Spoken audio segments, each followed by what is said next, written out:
गरीब बेटियों के 3 जादुई लहंगे। गरिमा अपनी 3 बेटियों के साथ रहती थी। उसका पति रामलाल शुगर का मरीज था। एक दिन रामलाल को जोर का चक्कर आया और वो वहीं गिर पड़ा। चेकअप कराने पर पता चला कि उसकी शुगर बहुत ज्यादा बढ़ रही है, जिसकी वजह से वो अब कुछ भी करने के लायक नहीं था। अरे बानी। हाँ माँ।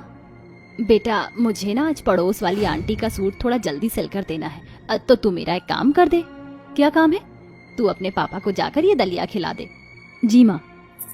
गरिमा कपड़े सिलने चली गई। जब से रामलाल बीमार हुआ था तब से घर की सारी जिम्मेदारियां गरिमा के सिर पर ही आ गई थीं। ये ग्राहक भी ना एक तो जल्दी के सूट दे देते हैं और ऊपर से डिजाइन भी लगाओ। जो भी हो करना तो पड़ेगा। गरिमा ने खूब मेहनत से अपना काम किया और उसके बाद वो किचन में खाना बनाने चली गई। अरे मेरी वजह से तुम्हें क्या क्या करना पड़ रहा है, और एक मैं हूँ। अब आप मुझे देख देख कर ज्यादा टेंशन मत लीजिए, मैं ठीक हूँ। गरिमा ने ऐसा बोलकर बात को खत्म कर दिया। उसने खाना बनाया और वो फिर से मशीन पर बैठकर अपना काम करने लगी। माँ आप क्या सिल रही हो? अरे कहाँ पर थी तुम तीनों? खाना नहीं खाना है तुम्हें? मम्मी हम ना बाहर खेल रहे थे। ओहो, खेल के आगे तो तुम्हें भूख की चिंता भी नहीं रहती। चलो रवि को बुला कर लाओ और खाना खा लो। उसके बाद मेरे पास तुम्हारे लिए एक सरप्राइज है। सरप्राइज? सच? मैं अभी आती हूँ।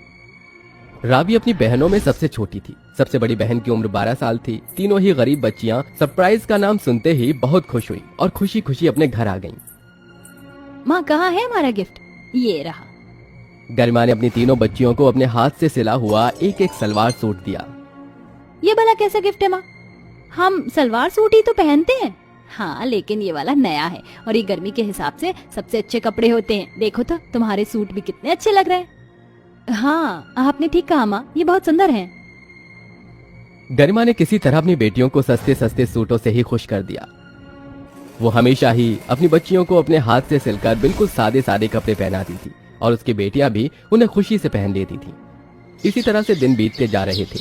एक दिन वीना की सहेली उसके घर आई। अरे तू बोल, कैसे आना हुआ? वीना, मैं तुझे ना अपनी बर्थडे पार्टी में इनवाइट करने के लिए आई हूँ। कल शाम को 4 बजे अपनी दोनों बहनों के साथ आ जाना। Birthday party? ठीक है। वैसे तू कल क्या पहनने वाली है? मैं तो कल बहुत ही सुंदर लहंगा पहनूंगी। देखना कल सबसे अच्छी ड्रेस मेरी ही होगी। वीना बेचारी एक पल के लिए उदास हो गई, लेकिन जब उसकी सहेली चली गई तब उसने गरिमा से कहा, माँ वो कल मुझे अपनी फ्रेंड के घर पार्टी में जाना है, तो मैं क्या पहनूं? अरे अचानक, अब मैं क्या बताऊं? क्या कोई सूट सिला हुआ रखा है? नहीं मम्मी, मैं अपने पुराने कपड़े नहीं पहनूंगी बस। तभी वीना की दोनों बहनें बानी और रावी भी वहां आ गईं। हाँ मम्मी, आप हमेशा ही हमें बिल्कुल सादे कपड़े पहनाती हो, लेकिन अब हमें भी कुछ अच्छा पहनने को चाहिए। कल वीना दीदी की सहेली बहुत सुंदर लहंगा पहनने वाली है, तो हमें भी कल लहंगा ही पहनना है। अरे पर अचानक ही लहंगा कहाँ से आएगा? आप सिल दो ना माँ, आप जिस तरह हमारे लिए सादे कपड़े सीती हो उसी तरह से सिल दो ना प्लीज। हाँ माँ सिल दो ना।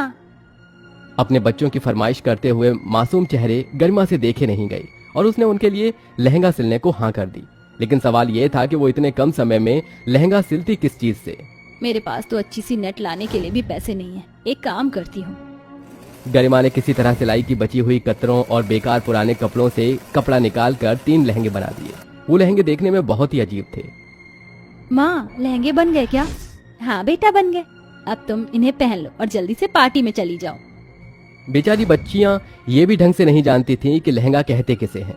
उन्होंने उन अजीब से लहंगों को पहना और वो पार्टी में चली गईं। अरे तुम आ गई भी ना। तीनों बहनें गीता का सुंदर लहंगा देखकर थोड़ी सी दुखी हो गईं। जैसे ही वो अंदर गईं, सभी उनका मजाक बनाने लगे। अरे जरा देखो तो कौन आए, 3 जंगली। ये भला तुमने क्या पहना हुआ है? जो भी है बहुत ही गंदा है। तुम्हारे लहंगों से अच्छी तुम्हारी फ्रॉक है। तुम्हें यहाँ बुलाया किसने है? मतलब देखने से तो तुम बिल्कुल भिखारिन लगती हो। अपनी इतनी बेइज्जती सुनकर तीनों ही बच्चियां आंखों में आंसू लिए घर लौट आईं और घर आते ही उन्होंने वो लहंगे अपनी माँ के मुंह पर दे मारे। क्या हुआ? इन्हें आप ही पहन लेना और आज के बाद आप कभी भी मुझसे बात मत करना। अरे पर माँ, आज आपकी वजह से हमारा बहुत मजाक बना है। अब आप हमसे कभी बात मत करना। तीनों लड़कियां मुंह फुलाकर चली गईं। गरिमा की आंखों में भी आंसू आ गए। जमाना बहुत खराब है। कभी भी कोई किसी की 2 पल की खुशी को बरकरार क्यों नहीं रहने देता है। मैंने अपनी बच्चियों का दिल रखने के लिए लहंगे सिले थे। मैं खुद भी जानती हूँ कि ये जरा भी अच्छे नहीं है, लेकिन ना ही मेरे पास इन्हें सिलने के लिए समय था, ना ही सामान। लेकिन अब मैं क्या करूं? अपनी बेटियों को कैसे खुश करूं? अपनी माँ को तीनों ही बेटियां छुप कर देख रही थीं। हमें माफ कर दो माँ, तुम रो मत। जैसे ही गरिमा का आंसू उस लहंगे पर गिरा, अचानक ही लहंगे हवा में उड़ने लगे और काफी तेज चमकने भी लगे। ये क्या हो रहा है? उन लहंगों की चमक अचानक ही कम हुई और वो तीनों बहुत ही सुंदर लहंगों में बदल गई। पहला लहंगा था बिल्कुल शरबत की तरह गुलाबी रंग का, जो बहुत ही चमकदार और खूबसूरत था। दूसरा था हल्का जामुनी, वो भी बहुत सुंदर था। और तीसरे लहंगे का कलर था फिरोजी, वो भी बहुत ज्यादा खूबसूरत था। उन तीनों ही लहंगों की चुन्नियां भी उन्हीं के रंग की थी और वो भी बहुत हैवी और खूबसूरत थी। वाह, कितने सुंदर लहंगे! तीनों बच्चियों ने वो लहंगे पहन लिए और पहनते ही एक और जादू हुआ। राशि ने फिरोजी लहंगा पहना था। लहंगा तो अच्छा है, लेकिन काश हम पर पैसे भी होते तो हम बाबा का इलाज करा देते। अचानक ही लहंगे में हलचल हुई और उससे बहुत सारे पैसे निकलने लगे। ये तो कमाल ही हो गया, इतने सारे पैसे! इसी तरह उन दोनों ने भी अपने अपने लहंगे पहन लिए। बानी का लहंगा गुलाबी रंग का था। उसका लहंगा पहनते ही जैसे ही वो घूमी तो वहाँ पर लहंगों की बारिश होने लगी। ये तो चमत्कार है। अब मेरी बारी है। लहंगे, मुझे पैसे दो। चलो, मुझे लहंगे दो। वीना ने बहुत कोशिश की लेकिन उसके लहंगे से कुछ भी बाहर नहीं आया। ये क्या? मेरा जामुनी लहंगा तो जादुई है ही नहीं। उदास मत हो, ऐसा मेरे साथ ही क्यों हुआ? तभी वीना का बाप चिल्ला पड़ा। अरे मुझे बहुत दर्द हो रहा है गरिमा, अरे मेरी दवा दे दो। दवा तो खत्म हो गई है, अब मैंने क्या दूं? हे भगवान, तू इन्हें जल्दी से ठीक कर दे। गरिमा के ऐसा बोलते ही वीना के लहंगे में हलचल हुई और इस बार लहंगे से दवाइयां निकल कर आईं। ये क्या? शायद यही तेरे लहंगे का जादू है वीना। गरिमा ने जाकर वो दवाइयां रामलाल को खिला दी। अचानक दवा खाते ही रामलाल के शरीर में जान सी आ गई और वो उठ खड़ा हुआ। अरे आप खड़े मत होइए। अरे मैं ठीक हूँ, ये दवा तो बहुत कारगर थी। अरे वाह, मेरे लहंगे ने बाबा को ठीक कर दिया। अब मैं इससे कुछ और मांगती हूँ। लहंगे, चलो मुझे जल्दी से बढ़िया बढ़िया खाना दे दो।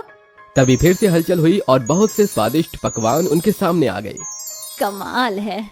सभी घर वालों ने भरपेट खाना खाया और ऊपर वाले का शुक्रिया अदा किया। अब रामलाल भी एकदम सही हो चुका था। दोनों पति पत्नी ने अपनी एक लहंगे की दुकान खोली और वो जादुई लहंगे से बनने वाले लहंगों को बेचने लगे और फिर सब कुछ ठीक हो गया।